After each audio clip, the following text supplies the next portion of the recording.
Bukan sekedar seremonial, peringatan Hari Buruh juga berlangsung dinamis di gedung parlemen. Sejumlah aliansi buruh sampaikan tuntutan kepada pimpinan dan Komisi 9 DPR demi kepastian nasib buruh. Dari soal sistem outsourcing hingga perombakan total undang-undang ketenagakerjaan yang dianggap tidak berpihak pada buruh.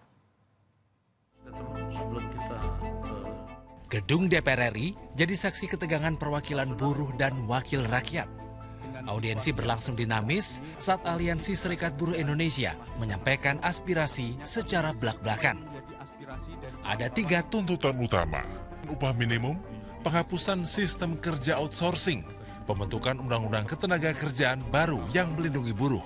Kami meminta kepada DPR untuk segera melakukan pembahasan undang-undang ketenagakerjaan yang pro buruh dengan melibatkan unsur-unsur dari serikat buruh. Karena kalau tidak melibatkan unsur-unsur dari serikat buruh, kami rasa secara substansi pasti tidak akan sesuai dengan apa yang menjadi tuntutan kaum buruh selama ini. Terima kasih. Tuntutan ini langsung direspons Wakil Ketua DPR Sufmi Dasko Ahmad. Jadi ini kita balik nih. Bahan-bahannya justru kita minta dari kawan-kawan buruh apa saja sih yang mesti kemudian, ini kan undang-undang baru soalnya. Kita bukan merevisi undang-undang yang lama, karena amanat dari putusan MK adalah kita harus membuat undang-undang ketenagakerjaan yang baru gitu.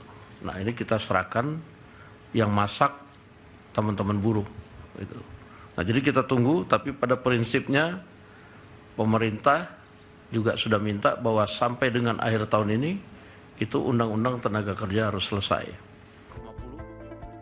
Buruh menanti apakah komitmen DPR hanya sekedar janji atau pemanis di tengah gegap gempita peringatan May Day.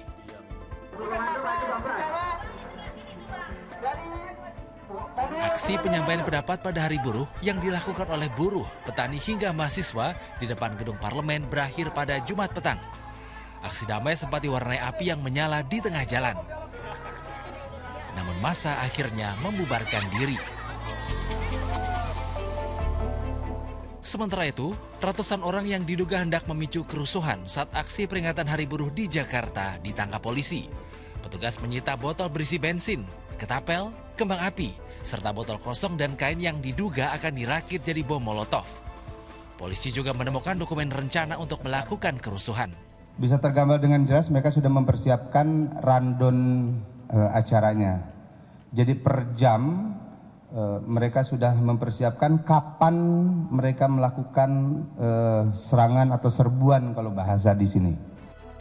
Sekira 101 orang diamankan di Polda Metro Jaya.